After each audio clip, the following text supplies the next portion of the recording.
I wanted to introduce myself. I'm Ann Lee, and I'm here with Chris Thomas. We're both partners within the immigration practice, which falls within the labor and employment practice group here at Holland and Hart.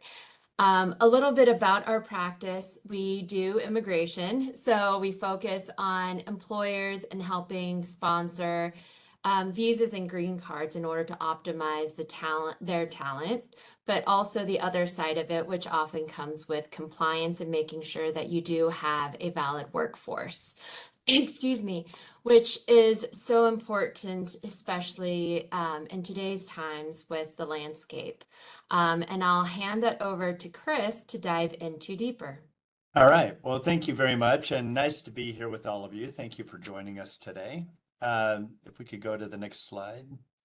Uh, just there we go. People always ask, what is the focus right now when it comes to enforcement? What is Immigration and Customs Enforcement up to? I guess we should take a step back and talk about the two agencies, actually three now, that are actively involved in enforcement. And those are Homeland Security investigations. They're mostly involved in the criminal related investigations. So when you get an HSI business card and it says criminal investigator, probably a good idea to chat with counsel. Immigration and Customs Enforcement, or ICE, they are more interested in finding and removing individuals who are unlawfully present in the United States. And then, of course, we have Customs and Border Protection, who's kind of moving away from the borders and ports of entry and participating in these enforcement actions also lately. And to lay the framework for all of this, I think it's important that we all understand what we're really seeing right now. A critical part of it is that there was a memorandum circulated by the Attorney General of the United States, Pam Bondi, back on February 5th of this year. And in that memorandum, she declared a couple things that we should all be aware of, sort of an undercurrent to everything we'll say today. First, she declared that immigration-related offenses would be the investigative and charging priority of the United States government. So this is it. This is the top priority for the government of the United States. This is what they want to focus on for criminal-related investigations. And she even went on to say prosecutors shall use all available criminal statutes to combat the flood of immigration. Interestingly enough, this has also been a prioritization on the side of the whistleblower department or white collar team at Department of Justice, where they, again, are very interested in what whistleblowers have to say. Will incentivize whistleblowers, in fact. So sometimes it's people from within, sometimes it's from without, but we need to be aware that there's now an incentive for people to refer such cases to Immigration and Customs Enforcement or Homeland Security investigations so that they can carry out enforcement activity. Now, when we talk about these types of scenarios, we're really talking about three critical concerns. We're talking about civil fines. Those can be substantial. One company out there got hit with a $95 million fine. So, it can get to the point where it's extreme, company breaking type scenarios. Criminal charges, it's a concern. Most of us don't want to go to prison. And we also worry about the accompanying or associated impacts, which can lead to forfeiture of the company, disgorgement of profits, etc. So that's a concern for us. And then finally, and also almost every bit as important, is the operational impact. Suppose that you're trying to vet your workforce, that you're trying to do the right thing, only to discover that maybe you didn't do as well as you should have, and we face the possibility of losing a substantial percentage of our workforce. We had a company recently where they were hit with losing 85% of their employees. That's a significant concern for everybody, and the idea is today to help you to prepare for all three of these types of concerns that employers have. So moving forward from there, this is the toolbox that our friends at Homeland Security Investigations use. You don't want me to go through all of this, but we'll just go through a few of them just to give you kind of the lay of the land and let you know that the pattern and practice of hiring undocumented workers, that's only a misdemeanor punishable by 6 months in jail. Never going to start with that one, right, folks? That's not how it works. Knowingly hiring 10 or more unauthorized workers in a 12-month period, well, that's punishable by 5 years in prison. Now you're getting pretty serious. But the two favorites are the middle two there. Harboring or shielding individuals. If we know somebody's here unlawfully and we pay them in cash, or we try to route them through a subcontractor where they could be placed again on site with us, or we're housing them, whatever the case may be, now you're getting into the realm of potential harboring. And that's punishable by up to 10 years per count on an individual level, and also has potential to bring the entire company down, right? This is existential for a company when charges get brought to at the company level. That's also true of the next statute, encouraging or inducing undocumented workers to remain in the country in violation of law. We know somebody's here unlawfully, or we have good reason to believe it, and we encourage them just to stay, keep working with us, keep up the good work. That is the type of scenario that now gets into the realm of encouraging or inducing, and again is punishable by up to 10 years per count. And it's also the type of scenario that can bring the company down. We'll talk about I-9s in a minute and talk about how we get in trouble in that context.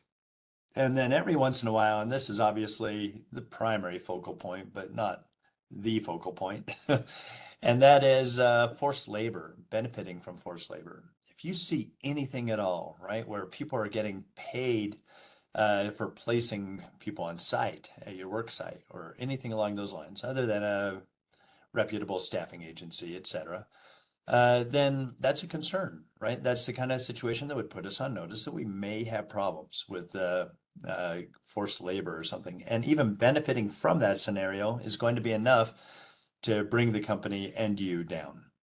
So moving on to the next slide, let's just talk for a second about the three most common scenarios with our friends at Homeland Security Investigations or Immigration and Customs Enforcement.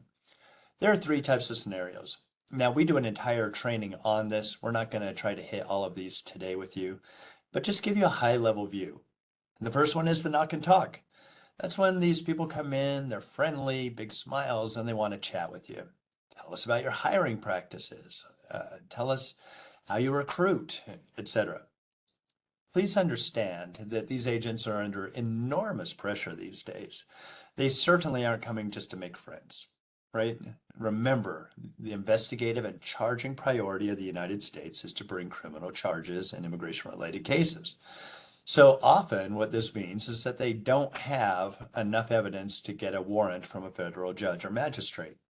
And so they're going to come in and chat with you and see if you're going to be unwise enough to answer their questions.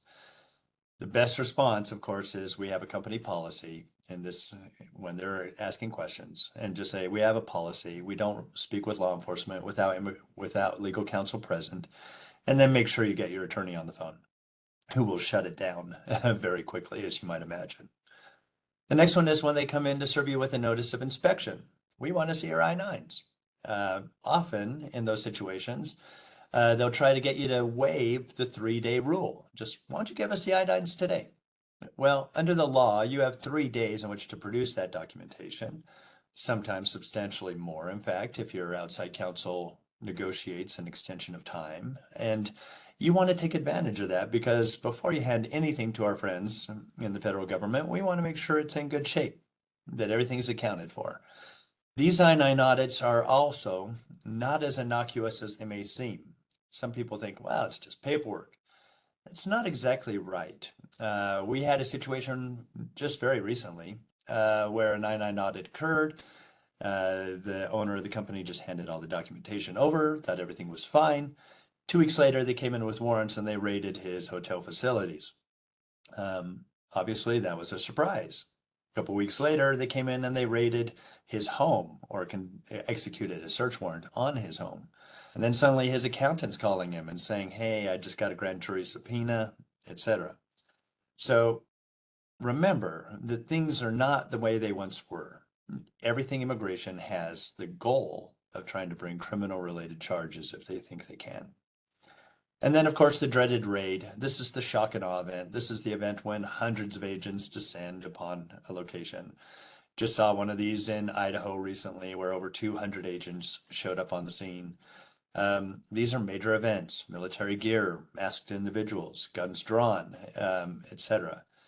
What we're going to tell you about the raid without going into it too deeply today is that it's obviously intended to horrify. And the approach is going to be that you're the calm in the middle of the storm. You're the one who says, all right, let us get our legal counsel on the line. Could we see the warrant? And you got to make sure it's a judicial warrant, right? It's going to say United States District of whatever state you happen to be in, as opposed to something that says Department of Homeland Security at the top. That is an administrative warrant, and that does not allow searches and seizures in non-public areas unless you give them permission, which, of course, we're going to tell you not to do. So they need a judicial warrant if they're going to conduct a raid. A lot of confusion over this issue lately, and we just want to make sure that you understand. Got to have a judicial warrant. So moving to the next slide, let's take a step back to the 10,000 foot level and talk about where all this starts. It is the Form I-9, and all of us are responsible for it. We need to make sure it's in good shape. And so let's talk about the basics of what is required. Well, number one, we need a properly and timely completed I-9. Seems easy enough. Next, we need to have a good faith belief that the person we're hiring is eligible to work legally in the United States. Next, and this is the one where we see the most problems, we need a continuing good faith belief that the employee that we've hired is eligible to work. Are we getting warning signs, etc.? We'll talk about that. And then if we're enrolled in E-Verify, of course, we need to ensure that we're using it properly. Always remember there are two competing federal agencies in all this. We got Homeland Security on the one side, Department of Justice, Immigrant and Employee Rights on the other. They want to ensure that we're not going too far, that we're not over-documenting, that we're not re-verifying people who don't require re-verification, etc., which puts employers in a tough spot. We find ourselves having to walk a very fine line between the two federal agencies. I get it. Department of Justice, Immigrant and Employee Rights is not obviously what it was under the Biden administration, but there are still reasons for concern, and there are even individual causes of action that can be brought by private counsel. So we would just tell you, remember the rules you've learned in HR and legal in the past and continue to abide by them. So let's get to the I-9 itself and talk through it. We recognize that a lot of you here have electronic I-9s. The same principles apply, though, in the paper I-9 context. All the regulations are built on this format. And so let's take just a moment to go through this I-9. I don't want to spend too much time on all of this, but I want to take just a second to ensure that we're getting it right. So let's say that you've got, you're out looking for somebody, you finally find one, and you say, you're hired. And we'll say, to keep it easy, I'm the one you had the poor enough judgment to hire. So I'm your new employee, and you say, Chris, you're hired. And I say, hooray, I accept. Once I accept your offer of employment, it's perfectly okay for you to complete the I-9 all the way up through, say, today, if I accepted your offer today, all the way through, say, the first day of proposed employment. Let's say it's December 1st. All the way through the first day of business on December 1, we need to have Section 1. We have an opportunity to complete Section 1 under that example. So let's just assume, to keep it easy, it's the first day of employment. And so I come in and I'm going to give you my last name, my first name, my middle initial. I'm going to give you my residential address here, and then I'm going to give you my date of birth. Now, if you're not enrolled in E-Verify, technically, I'm not required to give you my social security number. If you are enrolled in E-Verify, I do have to give you my social security number. And then it asks for your email address and your telephone number. Those aren't required. If those are left off, it's not deemed to be an error of any kind. And so we're good. But I'm going to be a team player. I'm giving you my social security number, my email, my telephone number, and then I attest under penalty of perjury that I'm one of four things: a U.S. citizen, U.S. national, lawful permanent resident, or an individual who's authorized to work until a specific date. So in this case, I happen to be a U.S. citizen. I check that box, I sign it, I date it, and we've got the perfect Section 1. But let's assume that I made a mistake. In fact, let's assume I made 3 mistakes. Let's assume I didn't check a box, I didn't sign it, and I didn't date it. All I did was the information at the very top. Well, all 3 of those would be viewed as substantive errors, errors for which we could be fined. Those errors can be expensive. We're looking at up to $2,800 if I'm here legally. And if I'm here illegally, it doubles. So we definitely need to fix section 1 under this example. Your job then is to hunt me down and say, Chris, you made a mistake, because only the employee should be making corrections in section 1. And so you hunt the employee down, and I happen to be the employee in this example, and you say, you made 3 mistakes. So sorry. First day of employment, I was nervous. I'm going to go ahead and check a box now that I'm a US citizen in this example, and I'm going to date and initial that correction to the side. Next, I'm going to sign it, and I'm going to date and initial that correction. And finally, if I remember that I actually completed this I-9, we'll say using the example of December 1 of 2025, and we're now in the future in 2026 or something, and you say, hey, do you remember you completed this I-9 on your first day of employment? I'll say, yes, I do. I remember that. Sorry, I didn't do it all correctly. Well, why don't you go ahead then, if you remember that, and put December 1, 2025. And then to the side, to keep it honest, we're going to date and initial with whatever date in the future I'm making that correction. And we've resolved, by taking those steps, all 3 of those substantive errors.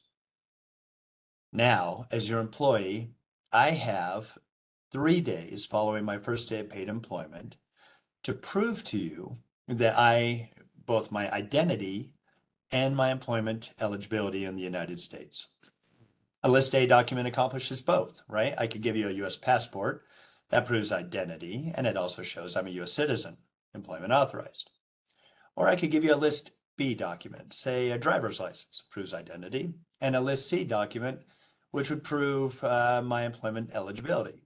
Let's keep it simple. I'll go ahead and give you a list B document, my driver's license, and you're going to go ahead and fill in the document title, driver's license, issuing authority, Colorado DMV, document number, whatever number is on my card, and then the expiration date, make sure it's not expired. And then as a list C document, let's say I give you my Social Security card, unrestricted. If it says not valid without DHS, not valid for work without DHS authorization, that's not a valid list C document. Mine doesn't have that stamp. I've got a clean Social Security card. So you're going to go ahead and you're going to put document title, Social Security card, insert the issuing authority, SSA, Social Security Administration, not USA, an error we see all the time. And then we're going to go ahead and put my number there, and there is no expiration date. Some of them have dates, but that's the date on which it was issued. And we're on a roll, people. We're moving along. Now you got to put my day of employment, my first day of employment, down below. And you're going to go ahead and put your last name, first name, your title. You're going to sign it. You're going to date it. You're going to give the company name and its address. And we have the perfect section 2. Now, we're not going to blame anybody on this call. We're sure that all of you do this correctly. But assume that your predecessor did not, that your predecessor was a bit of a train wreck, wasn't getting this stuff right, and we need to clean things up. Let's say, for example, that he put as the issuing authority USA. Well, we know that's not right for the Social Security Administration, so we're going to cross out USA, insert SSA, and date and initial the correction. Let's say that he also forgot to put his first day of employment. Well, you can go ahead and look in the system, insert that information now, and date and initial that. What if he forgot to sign it? Well, you're signing, whoever does sign Section 2 under penalty of perjury and visa fraud, another criminal statute, that you have met with the individual, reviewed the documentation in the presence of that individual, and confirmed that it appears to be authentic, and to the best of your knowledge, this person's authorized to work. That means you can't sign it if you haven't met with me and reviewed the documentation with me. So that would mean in a situation like that, we can't remediate it if your predecessor's gone. If your predecessor's still here, you can hunt him or her down. That person would sign it now and date and initial the correction. But if they're not, then we need to complete a new I-9. We'll just go ahead and complete it, attach the old one to the back, and prepare a brief memo saying, we're aware of this problem, made some mistakes on the part of my predecessor, and we have implemented new steps to ensure that this issue is not repeated going forward. Another problem is if the person failed to sign it, or sorry, date it. In that situation, if somebody didn't date Section 2, that's also a substantive error for which we can be fined. In that situation, there's not a lot we can do.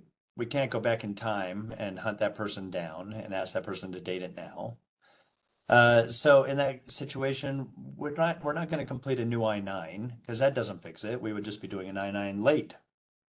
Instead, what we're going to do in that context is go ahead and do a memo saying we're aware that this wasn't dated. Unfortunately, the predecessor is no longer with us, and we're unable to resolve this issue. We have taken steps to ensure it's not repeated going forward. Now, I know I'm flying here. Hang with us for just a second. In section 1, you'll recall that we had 4 boxes that we could check. I could check box 1, U.S. citizen, and if I give you a U.S. passport and it expires tomorrow, I'm still a citizen of the United States. You do not need to re-verify me. That is also true with box 3. If I check box 3 and say I'm a lawful permanent resident, say I gave you a List A document, permanent resident card, and it expires tomorrow, I'm still a permanent resident with a permanent employment authorization in the United States. You do not need to re-verify me. In fact, if you do, it's an unfair documentary practice, so don't do it. It's only when I check box 4, an individual authorized to work until a specific time, and there's an expiration date. This happens with employment authorization cards, or if you're an employer who sponsors people, it's H-1Bs, L-1s, TNs, the whole alphabet soup of non-immigrant visas out there. In that context, you're going to want to create a tickler system, and when that expiration date rolls around, you're going to want to follow up and say, hey, it looks like your documentation is expiring. We need you to take appropriate action and produce new documentation. At that point, as we go to the next slide, we now find ourselves with the glorious Supplement B, formerly known as Section 3, but they're one and the same in terms of purpose. And what I need to do is prove to you my employment eligibility. I've already proven identity to you in the past, so all I have to do is give you either a List A document, which would show employment authorization, or a List C document. So say in the interim I became a permanent resident or something, I say, here's my permanent resident card. Great, you go ahead and accept it, you fill in that information, and we're done. You don't need to verify me ever again. Same is true of other scenarios, such as me handing you an unrestricted Social Security card. We're done. It's a List C document, substantiates that I now have permanent employment authorization. A lot of our problems are developing, as you know. There's the receipt rule upon which we have required or relied for some time. That is becoming a very complicated scenario now where that 540-day automatic extension is not available anymore. So that means that people with employment authorization cards need to be applying very early. They can apply as early as 180 days out. We're telling them, make sure you're doing it, right? And then at that point, when they produce that documentation, if they have a lapse in employment authorization where they have not yet received the new employment authorization card, then unfortunately, we're going to have to either 1, terminate their employment, or number 2, maybe we put them on unpaid leave for a little while. Say we give them 30 days or so to see if they can sort things out and come back and produce acceptable documentation. Okay, let's go on. Supplement B has other purposes, I suppose, one of which would be if a person had a change in name, say I'm put into the witness protection program or something, I can go ahead and give you my new name there with documentation to substantiate that. Or more reasonable, somebody gets divorced or whatever the case may be. You can use Supplement B also for updates for anybody who was hired the first time within the last 3 years. And then we're bringing them back on. They left and now they're coming back, but their first time with us started 3 years ago. We don't recommend that. The law doesn't require you to do that. Best practice is for you to go ahead and complete a new I-9 every time you hire somebody. Okay, let's move forward to the next one. And before we do, I'll just give a sales pitch on why you want to keep copies of documents. We routinely hear, I've sat in trainings like you're sitting in right now, where I've heard people preach, you don't want to keep copies of the people's documentation. It might prove that you were accepting obviously fraudulent documentation. And I'll get to that in just a minute. But what we're going to tell you is that it always helps dramatically If you're going through an internal audit and you've kept copies of documents, we can review them. We're kind of immigration nerds here and take great joy in all of the stuff we do. And we can tell you, hey, there's a problem with 75% of your documents here. We need to go through a cleanup phase. And we'll kind of talk about how you do that in a minute. That's especially true if you're going through an audit with Homeland Security investigations. If we review your documentation before it's produced and say, whoa, you got an 80% fail rate here, thank goodness you kept copies of documents. We can start to clean things up before either number one, they come to raid us, or number two, they hit us with a notice of suspect documents where we have to terminate anybody within a 10-day period is the usual time. With that, I'll stop talking and we'll turn it to Ann to carry it from here. Thank you, Chris. Excuse me. And I would say that is really helpful, even if you are fairly confident in being able to notice suspicious documents, which again, we'll get to.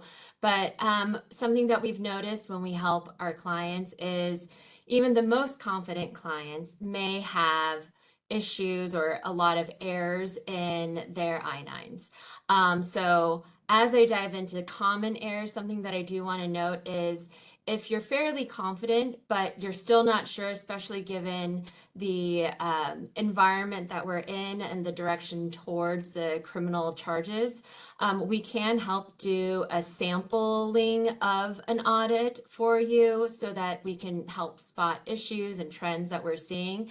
And or also provide training so that you and your team can then complete the internal audit and make sure everything's up to par. So with that said, common errors that we'll see, and something that I don't highlight here in this slide is handwriting and ink, because Section 1 can only be done by the employee and Section 2 is done by the employer. But if there's different ink and fonts, it might be obvious that maybe HR went back to Section 1 to make some errors or fix some of the errors with a red pen or even a blue pen. Errors should be corrected in a red pen. Excuse me. So Section 1, Chris hit on this. The Social Security number is not listed if using E-Verify. It does need to be listed, so you would want to have the employee fill that out. The date of birth may have been completed as the current date. The attestation is incorrect. So for example, there have been a lot of individuals that had an EAD card, but then said that they were a lawful permanent resident. Or maybe they said that they were a lawful permanent resident when actually they're a US citizen and they provided their passport. Or maybe, excuse me, they said that they are a lawful permanent resident, but didn't fill out the A number. And then the section is not signed and or properly dated. So either it's not dated at all or they accidentally put in their date of birth. So all of those edits need to be completed by the employee. Section 2, on the employer side, would be proper documentation isn't listed in the proper columns. So I've seen the driver's license, which would be list B, and the Social Security, which is list C, switched. And if that were to be the case, and you would just take a red pen, draw arrows, initial and date it. But sometimes I've also seen, excuse me, the driver's license and social listed under list A, which is where the US passport or the green card might fall. Chris touched upon the issuing authority being too general, like the Social Security card saying USA instead of SSA. For driver's licenses, you can mention the state, excuse me, but we do want to look at the documentation and make sure we have the correct issuing authority. If you are using software, they have gotten better so that once you click the type of document, they give you a better list of options for the issuing authority.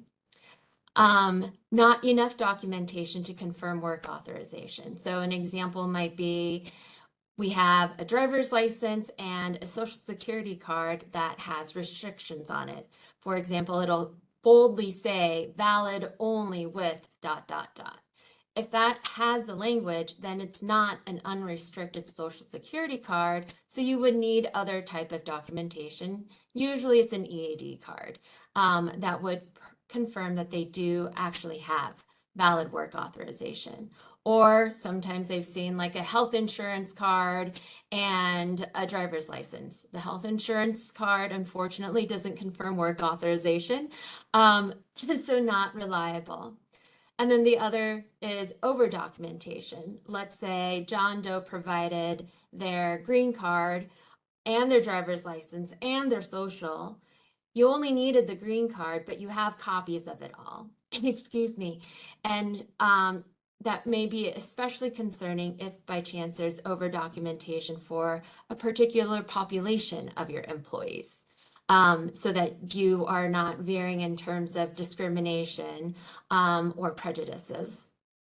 And then the employer didn't sign or date it, and Chris talked about how if by chance it's not signed, then and the individual is no longer there, then you may need to complete a new I-9 for that individual. To the next slide, touches upon software. If you are using software to do your I-9s, we need to make sure, and it goes back to something that Chris touched upon, it does go back to the paper I-9.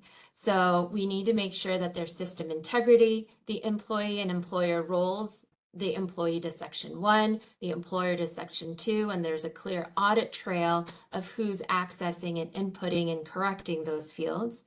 Accessibility, that if by chance there is an audit, that you're able to pull all of that very quickly within the 3 business days. Excuse me, and you might even notice that as you're doing your own internal audit. The electronic authentication, that the system must capture the attestation and the digital signatures linked to the signer's identity. One, in terms of the attestation, we're finding that some of these software platforms have paraphrased the attestations from the form. Not sufficient. I don't know why they took the extra work to paraphrase something that they could just copy and paste, but that is something that you would want to double check in terms of your I-9 software. And then the audit trail, that it's properly tracking who is accessing what, when they are accessing it, and making the corrections. Excuse me. Sometimes it might be a little distorting because the I-9 that you could download from the website, you could type into, and then some people might confuse that with an electronic I-9, but that format would not necessarily copy the audit trail that's outlined.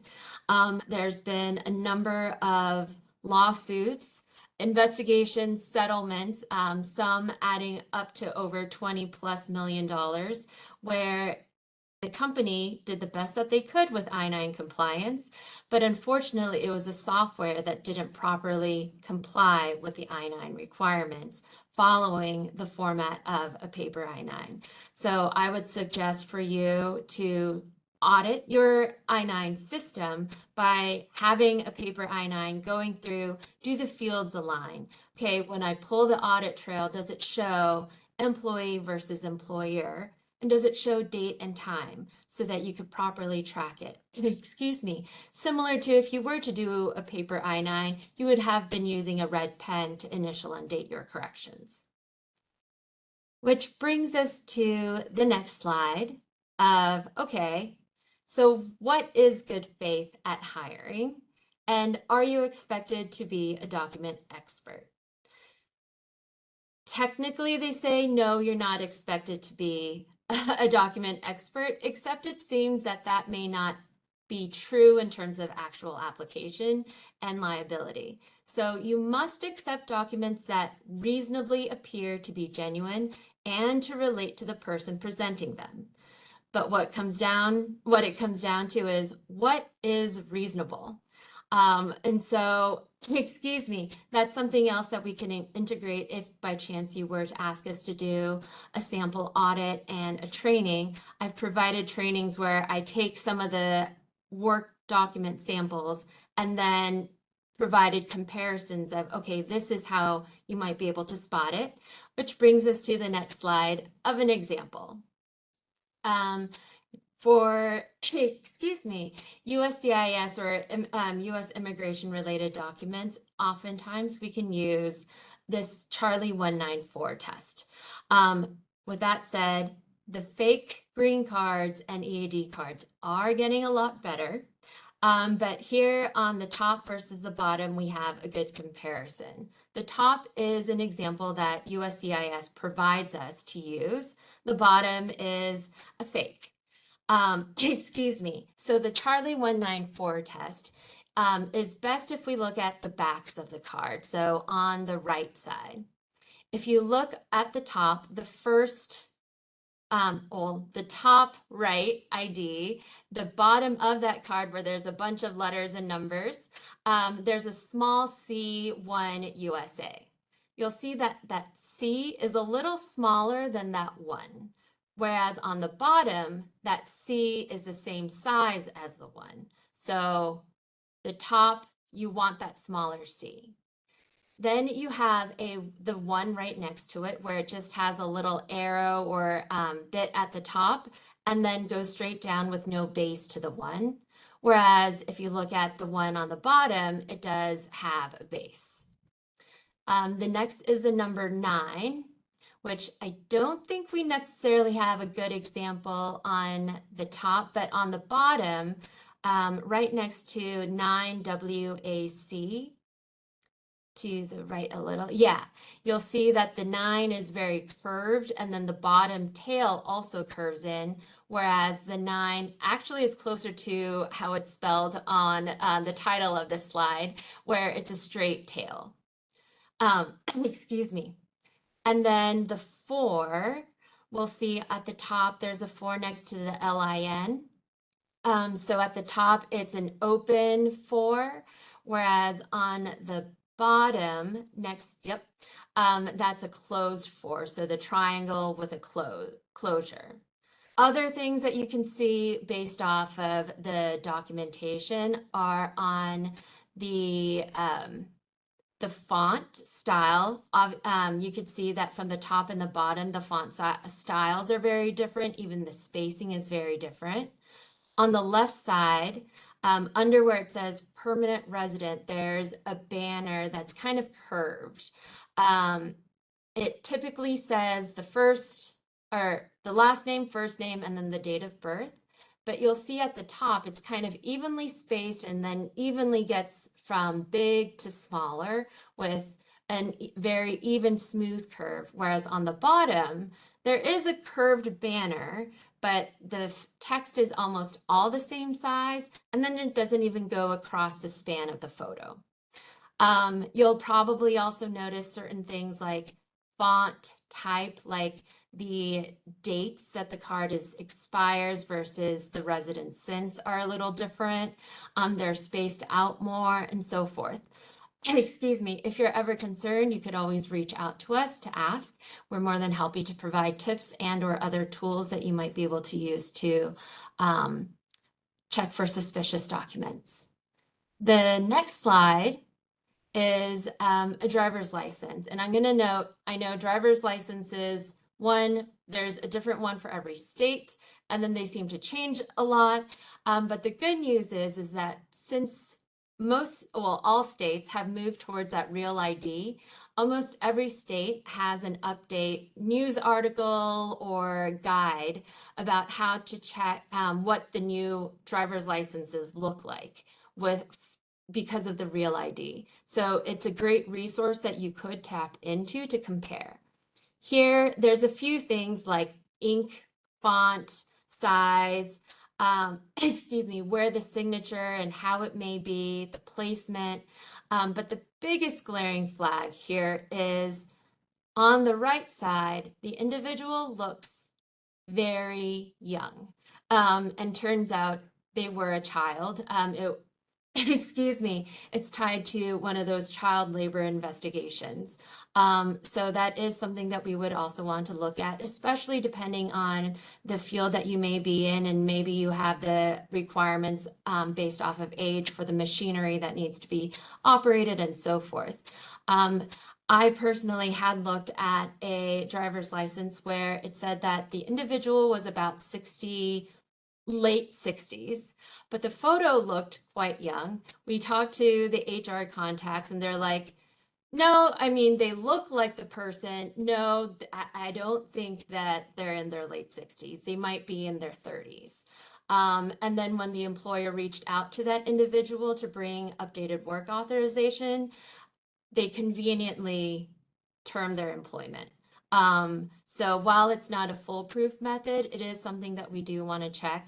Um, with that said, I know there's a lot of great anti-aging skin tactics out in the market, so we do want to be cognizant of it and be judicious, but looking into it further is the least that we could do. Which brings us to documentation red flags. We kind of touched upon them all. The font, typed out signature I've even seen, kind of using Comic Sans to allegedly sign something because it kind of looks like handwriting, spacing and alignment, the photo, typographical errors. I've seen the backs of Social Security cards have information misspelled, including like mail to if found, and then the curved banner that we talked about. Which brings us to the next. Yeah, so far we've talked to you about the requirements in the I-9 context, right? You need a timely and properly completed I-9, or at the very least, a cleaned up I-9. Second, we need to have a good faith belief that the person we're onboarding is employment authorized. And third, and this, as I mentioned earlier, is the place where people seem to get caught up the most, is the continuing good faith responsibility. So let's talk about some of the scenarios where we can get in trouble. One is if you have an improper or missing I-9. Now, that improper is an interesting concern and touched quickly upon the electronic I-9s, but there is a certain retailer out there that just got hit with a $24 million fine because the electronic system was deemed to be non-compliant. Interestingly enough, it was a system that was superior to most of them out there, quite honestly, was the feeling in the industry. And I had a senior agent at Homeland Security tell me, you know, we're going to start focusing on these electronic I-9s and make sure that they're really following the regulations. So you want to vet your electronic systems. If you're thinking about going from paper to electronic right now, make sure you have somebody take a look at it before you just dive in into all of this. But also if you have paper I-9s, you got to clean them up, right? And if you're missing them, better late than never, for sure. What about an expired temporary employment authorization document? Well, we see that all the time. When we're doing internal audits for companies, we find that people have expired employment authorization cards. Company never bothered to do what was a Section 3 update or a Supplement B update. And if that person's fallen into unlawful status, we've got real issues, right? Not only significant fines, maybe worse, because we're deemed to be on notice and have a duty to monitor our workforce. Confessions, we have seen so much of this. Even this year, we've seen a lot of this, where individuals have conversations with somebody who was pulled over by Homeland Security investigations on the way home after work one day. And they say, look, we're going to deport you, your wife, your kids, everybody, unless you can produce something that could help us with an investigation into your employer. Well, what do you think the guy's going to say? He's going to say, all right, wire me up. What do I do? And they go in there and they start asking questions or talking, saying, hey, I'm here unlawfully. I know you guys know that, but if you could do anything to help me regularize my status, whatever. If you have that conversation, we want you to assume that there are 4 black SUVs sitting behind the store and they're listening to everything that is being said. And this is your chance, right? Either to create an Exhibit A in your defense saying, I didn't know you were here unlawfully. Unfortunately, that means today's your last day. Or it means that you say, keep up the good work. Well, there's Exhibit A for the prosecution, right? You're now aware of it, continue to employ the person. You're now meeting the encouraging or inducing definition of the felony statute I talked about earlier. Contractors, people think, hey, they're responsible for their own I-9s. It's not my problem. Well, you could ask Walmart about that one. In 2003, they got raided because of the contract labor they had. What happened in all of that? Well, ICE had infiltrated their workforces of the contractors. and were having conversations with Walmart personnel. Well, that didn't go very well, unfortunately. They did not create their Exhibit A's for the defense, and they ended up getting raided, paying millions of dollars to resolve the issue, and many people ended up going to prison too. So, long way of saying, we do have a duty to pay attention to our contractors. If we're on notice, or if we want to ensure that we're not guilty of willful blindness, deliberate ignorance, those kinds of terms, then we need to be reaching out and certifying the organizations that send us staffing or temporary workers, that send us contract labor, and just asking that they have their outside counsel review things and certify that the people they're placing on site at your company are in compliance with the law. If you're not doing that, we're heading down a dangerous road in the current environment. Don't ignore the government notifications. Social Security and others are very busy sending out notices saying, hey, this number that you gave for this person doesn't seem to align. Take appropriate action. Well, you better do it, right? It's time to have conversations with your legal counsel and figure out how you navigate that often somewhat complicated path. And then don't forget that there's a lot going on in the world of temporary protected status, TPS, CHMV parole, etc. Individuals who had valid employment authorization, but the Trump administration has deemed it necessary to revoke the status of entire swaths of people. By doing that, for companies that are enrolled in E-Verify, they were receiving notifications through a reporting mechanism that said that the employment authorization of individuals was revoked. In those situations, you need to meet with the employees who were named, and you need to talk to them and ask, do you have alternative documentation? Thankfully, almost half the time, they did have alternative documentation in those situations. Maybe they had temporary protected status. That's a category that would clarify that they're here and now revoked. And so all you'd have to do is say, okay, maybe they've got a new form of documentation. Maybe they applied for asylum or something, and now they have an employment authorization card that would show that category, C8, in that context. But remember that you're not off the hook just because you're not getting notifications through E-Verify. When stuff is published in the Federal Register, that's how laws are made in the regulatory context. If the Trump administration says that it's revoking temporary protected status for all people from Venezuela, then you're deemed to know by operation of law that that's happened, and you have to take appropriate action with those individuals. Moving on to the next slide then. Just remember, E-Verify is something that is a dangerous thing. It's very helpful if you're using it correctly. It is not the cure-all. E-Verify can fail in so many different ways, just by people stealing somebody else's identity and using that identity with fake documentation, etc. But it is one of the best tools available that we have out there, so we should use it at this stage. What I would tell you, though, is be careful. Everything you do with E-Verify is being monitored. And we have seen so many companies lately that get notices from Homeland Security saying, wow, you sure have accumulated a lot of tentative non-confirmations, and it looks like you haven't done anything about them. And that's often leading to audits, investigations, worse in some of the cases that we've seen lately. Moving on to the next one then. Just for those of you who engage in sponsorship and everything, we want to hammer some of this for you too. Remember that USCIS, U.S. Citizenship and Immigration Services, has been rebranded. It is now a law enforcement agency. And they are in particular interested in taking a look at employers who are sponsoring H-1Bs, L-1s, TNs, green cards, etc. And they're coming on site. Fraud detection, national security, they come on site. They want to interview people. They want to see payroll records. They want to see what you're up to. Very easy to find irregularities in this context and for them to conclude that they need to refer cases for further investigation. That's a concern, right? Because now, based on that Pam Bondi memo that I told you about at the beginning, it says that they shall accept cases that are referred to them for further criminal investigation, unless they get permission from headquarters.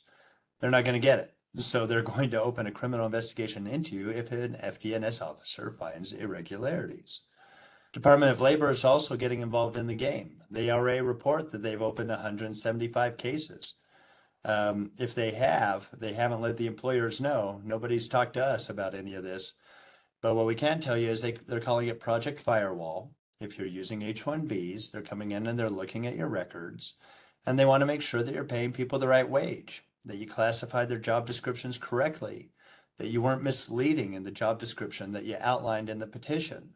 And if they find any kind of irregularities, this is going to be the new horizon. We think that this is going to be a central focal point in enforcement in the coming months. And then we mentioned it earlier in the context of forced labor, underage workers, etc. But labor exploitation certainly continues to be the buzzword. We want you to understand that if Wage and Hour comes in and starts investigating whether you've underpaid people, failed to pay overtime, whatever the case may be, they're always looking at everything now with a lens toward immigration. And you need to be aware that there's a possibility that this turns into a criminal immigration investigation when it felt like it was just a simple state or federal level wage and hour review. So just a long-winded reminder, everybody, that everything has the immigration undercurrent these days. When OSHA shows up, when Department of Labor shows up, whoever is showing up, we need to think immigration and whether they're looking into something broader than what they're claiming they're looking at in the moment. Sometimes it's as simple as scoping out a facility to figure out how many agents would be needed to conduct a raid. With that, we'll get to the last slide, and Ann's going to walk us through. So what do we do with all this? Great. I think we've been talking about most of it throughout. So this, if anything, is actually more of a summary. So conducting an internal audit, going through your I-9s, figuring out what may be problematic and correcting what you can, and going through and flagging employees with bad documentation and developing a plan potentially with counsel so that you could strategically make sure that you have more control over your operations and workforce rather than being impacted, unfortunately, at the abrupt investigation or raid. And then U.S. immigration related, you want to make sure if you do sponsorship that you have you audit your public access files for your H-1Bs. You have perm audit packets for green card sponsorship. You are making sure that the actual and prevailing wage analysis is properly being done, and that you know where your employees are located and placed, because some of these visa types are specific location based. With that said, I will note that if you do have questions more about visa sponsorship, we will have a follow-up webinar focusing more on how the immigration world in sponsorship form may have been impacted with the current administration. And then we want to stop the bleeding. We want to provide compliance training for I-9 and visa sponsorship so that not just you, but the whole team now and going forward has the best practices. You establish a written I-9 compliance policy. Enrolling in E-Verify, and I understand not everyone may, but if you do, you also want to use it consistently and properly. So just because you run it, if by chance you have a tentative non-confirmation and then you don't properly close it and then you still have the employee there, then it may not be beneficial to be using E-Verify. Excuse me, we do have a note for participating in image. And then we clarified, typically not an ideal approach, mainly because we have found issues with it, and it may be a sort of double-edged sword there. So it exists, but you may not necessarily want to use it, at least not now, until they figure out some of the issues and resolve them. Reducing individual and company exposure. So consulting with counsel about known problems or warning signs, past and present, so you can resolve them ahead of time. And again, that way you get to control the narrative. Developing an action plan for responding to government agencies, whether it's those 3 different forms that Chris talked about, and or any of the other agencies that may come since they are collaborating with each other. And then evaluating whether an internal investigation is necessary. Let's say, for example, you know that there is a glaring problem. It seems to be happening. What do you need to do to look into it further to get to the root of the problem? and resolve it. We haven't left a ton of time for questions, but if people do have questions, we invite you to either send them in the chat. I don't know, Rachel, whether we can actually give somebody the opportunity just to ask the question verbally, but either way, whether it's through the chat or verbal, we'd welcome your questions. Chris, we did get one question in the chat that would ask specifically about using a staffing agency for part of the year. So if you guys can talk at all about verifying compliance and staffing agencies, generally, that's the only question I see so far. Okay, well, if that's okay, Ann, I'll dive into that one. We've seen a lot of that, and what we can tell you is staffing agencies are perfectly okay for a starter. Next, though, you need to figure out a couple issues. First, are you using temp labor for long periods of time where the argument that they're really not our employees will not hold up anymore? At some point, joint employment clearly becomes an issue. And we've seen scenarios where we've had joint employee scenarios where they were with us for 20 years. How can we argue that they're still only the employees of the staffing agency in that context? But the second is what I was alluding to earlier, and that has to do with people who, companies where it doesn't feel like they're doing things quite right, or maybe rumors are starting to develop, or whatever the case may be, where we could be deemed to be on notice that the people who are being sent to work with us are not lawfully present. That's also a concern, and that requires immediate action when those types of scenarios develop. Remember the Walmart example, so that we're starting to investigate whether they are in compliance, whether they do follow the law, and if they don't, why not? And do we need to terminate our relationship with them, or at the very least demand that anybody that they've placed on site who seems problematic is removed? Careful with all of this, right? You can go down a road where you start to get dangerously close to discrimination. And so you do need guidance from legal counsel to get you through it safely.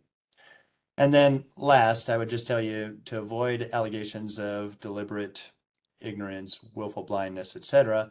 Let's be careful to make sure that we've got them using their outside legal counsel to send us documentation. Happy to share our certification letter that we use with you guys, where they certify that their client, at that point, the staffing agency, is in compliance with the law. Otherwise, we're going to find ourselves potentially getting hit for the failures of the staffing agencies. I see a question in the chat, but before I address that one, there was a preemptively asked question that was emailed. One, it was whether TPS for Burma still exists. At this time, yes, and I would say the TPS USCIS website page is typically pretty up to date, and then there's a drop down of countries that TPS still is applicable for. So the question in the chat is, when keeping documents, should you also keep a copy of the person's birth certificate? And the answer would be yes. Not only do you want to make sure you are reviewing the original birth certificate, because I have seen what clearly is a copy of a copy, but also maintaining a copy of the birth certificate then helps in making sure if by chance the issuing authority was missed, or I've also seen the document number being missed, and then you'd be able to correct it. I guess the only thing I'd throw out there is if that assumes that they actually gave the birth certificate for List C purposes, right? If, for example, somebody gave you a US passport and then you're asking for a copy of their birth certificate too, that's an unfair documentary practice. Now we're getting into the realm of discrimination and creating problems. All right, everybody, I guess we're at time. If you have questions, feel free to send us a quick email, whatever the case may be. We're happy to see what we can do to help your cause. Nice talking with you. Thank you. Thank you, everybody.